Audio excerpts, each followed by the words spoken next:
प्रणाम, मैं हूं रमेश मिश्र। खबरों वाले भैया यूट्यूब चैनल पर आपका स्वागत, बंदन, अभिनंदन करता हूं। पुनः आपसे एक बार जुड़ने के लिए, आपका प्यार, आशीर्वाद और दुलार पाने के लिए मैं आपके बीच में आ गया हूं। एक बड़ी खबर जिस पर अभी हमने आपको जोड़ा था, उत्तराखंड में एक सियासी भूचाल, सियासी भूकंप आ चुका है। बीजेपी के अंदरूनी पार्टी में ही अपनी कलह मच चुकी है, जिसके चलते त्रिवेंद्र सिंह रावत, जो कि वहाँ के मुख्यमंत्री थे, उन्हें अपनी कुर्सी गंवानी पड़ गई। क्यों गई उनकी कुर्सी? आइए इस पर कुछ इसके पीछे की कहानी को समझने की कोशिश करते हैं। कहा जाता है कि त्रिवेंद्र सिंह रावत अपने पार्टी के ही विधायकों से नहीं मिला करते थे, और नहीं मिलने के ये आरोप जो उन पर हैं, इसके हवाले से ये बात निकल करके आती है कि जब वो पार्टी के विधायकों से नहीं मिला करते थे, तो ऐसे में पार्टी के विधायकों का आरोप है कि जनता के सरोकारों से, जनता की ज़रूरतों को वे उनके समक्ष नहीं रख पाते थे और उनकी समस्याएं दूर नहीं हो पा रही थीं। जनता के लिए सहज वातावरण तैयार कर पाने में पार्टी के विधायक, जो कि अपने अपने निर्वाचन क्षेत्रों से आ रहे थे, वो ऐसा वातावरण नहीं तैयार कर पा रहे थे। और इसके पीछे आप समझ सकते हैं कि जिस निर्वाचन क्षेत्र से जो विधायक अपने ही जनता का, अपने प्रतिनिधि, जिस जनता का वो प्रतिनिधि है, उसकी समस्याओं को लेकर के सरकार के सामने अपना प्रस्ताव प्रस्तुत करेगा, अगर उसकी समस्याएं वहाँ नहीं सुनी जाती हैं तो दोबारा वह चुनाव में कैसे जाएगा? और चुनाव में जाएगा भी तो क्या लोग उसे भारी मतों से विजयी बनाएंगे? यह सवाल था। ऐसे आरोपों के बीच पार्टी आलाकमान ने संज्ञान लिया, ऑब्जर्वेशन किया, मूल्यांकन किया और उसे कहीं न कहीं, मेरा मानना है कि अपनी जमीन खिसकती हुई नजर आ रही थी। जनता के सरोकारों से त्रिवेंद्र सिंह रावत का न जुड़ा होना ऐसे में बीजेपी को आने वाले चुनाव में मुश्किल खड़ी होती दिख रही थी। इसीलिए पार्टी ने सामूहिक रूप से, जैसा कि त्रिवेंद्र सिंह रावत जी का कहना है कि फैसला लिया है, लेकिन क्या उन्होंने इसे स्वेच्छा से दिया या दबाव बनाया गया है? जबकि मंत्री, विधायक पार्टी के अंदर ही मुखर तौर पर त्रिवेंद्र सिंह रावत के खिलाफ थे, मुखर विरोध था उस बात का। दूसरा, देवभूमि उत्तराखंड में हमेशा धार्मिक अवसर, धार्मिक कार्यक्रम चलते रहते हैं। इसी क्रम में पतित पावनी मां गंगा के घाटों पर हरिद्वार में महाकुंभ लगा हुआ है। इस महाकुंभ में संत समाज की बड़ी भूमिका होती है। संत समाज, कहा जाता है कि त्रिवेंद्र सिंह रावत बतौर मुख्यमंत्री महाकुंभ की तैयारियों में असफल रहे हैं। उन्होंने समय रहते महाकुंभ की तैयारियों को सुचारू रूप से निर्वहन नहीं किया है। उन्हें ऐसी व्यवस्था नहीं दे सके हुए ताकि महाकुंभ में उचित तौर पर एक लंबे समय तक हमारे श्रद्धालु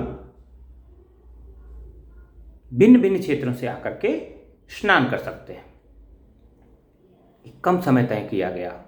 इसके लिए संत समाज का मानना है कि इसके लिए पूर्णतया जिम्मेदार त्रिवेंद्र सिंह रावत हैं, ऐसा भी माना जा रहा है। संत महिमा बहुत बड़ी होती है और संत महिमा के प्रभाव में, दबाव में आकर के ऐसा क्यों न मान लिया जाए कि पार्टी आलाकमान ने त्रिवेंद्र सिंह रावत को इस्तीफा देने पर मजबूर कर दिया है। महाकुंभ, जिसमें देवस्नान भी करने आते हैं देवता, संत, ऋषि, मुनि, साधक, साध्य, झूठ, सच, पाप, पुण्य, सारी आत्माएं वहां पर स्नान करती हैं और वे मुक्त होती हैं पापों से, दुर्गुणों से, उन्हें शांति मिलती है। ऐसे में भारत एक बड़ा भूभाग है, बड़ी जनसंख्या है, सारे लोग उसमें, अधिकांश लोग जो आना चाहते हैं वे सम्मिलित नहीं हो पाएंगे और धार्मिक आस्था का सवाल यहाँ बनता है। और संत समाज का यह दबाव त्रिवेंद्र सिंह रावत को कुर्सी छोड़ने पर मजबूर कर देता है। किसी भी सरकार के लिए उसकी नौकरशाही का सहज होना, ईमानदार होना बहुत बड़ी बात है।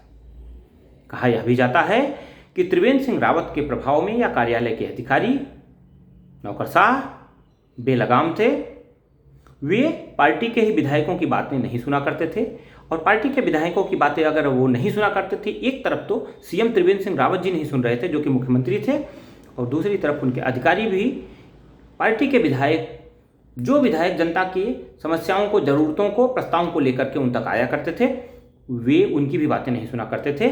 ऐसे में जनता के बीच से पार्टी की जमीन खिसकती हुई नजर आ रही थी पार्टी को। यह भी एक बड़ा कारण था। पार्टी ने एक निर्णय लिया कि त्रिवेंद्र सिंह रावत की जगह पर अब कोई जो भी अगला नाम कल विधायक दल की बैठक में तय होगा या कई दौर की वार्ताओं के बाद तय होगा, क्योंकि आप एक बात तो मान लीजिए कि उत्तराखंड में बीजेपी पार्टी, भाजपा के पार्टी के अंदर एक अंदरूनी कलह चल रही है, जिसका नतीजा त्रिवेंद्र सिंह रावत को कुर्सी गंवाना पड़ा, और जिसके नतीजे में धन सिंह रावत, मंत्री सतपाल जी महाराज, सांसद अजय भट्ट, सांसद अनिल बलूनी, जिन नामों की चर्चा चल रही है, क्या इन नामों में से एक नाम पर कल मुहर लग जाएगी मुख्यमंत्री पद के लिए, या कोई और एक नाम सुझाया जाएगा, या इस 56 सीटों वाली बीजेपी में से कोई एक और नया नाम आएगा। एक दौर की वार्ता, एक दौर की बैठक या कई बार की बैठकों में यह तय होगा, या पार्टी आला कमान दिल्ली से कोई निर्देश देगा कि फला नाम पर मुहर लगा दी जाए। सवाल कई हैं, भविष्य के गर्भ में हैं। देखने के लिए हम और आप इंतजार करते हैं कल तक। त्रिवेंद्र सिंह रावत की कुर्सी जाने के पीछे जनता के सरोकारों के प्रति सजग न होना, जागरूक न होना, संत समाज की भावना के अनुरूप महाकुंभ की व्यवस्था को सुचारू न कर पाना और बेलगाम नौकरशाही पर शिकंजा न कस पाना, यही उनकी कुर्सी जाने का मुख्य कारण दिख पड़ता है। वहाँ की स्टोरी से ऐसा निकल करके आता है। बाकी सच क्या है,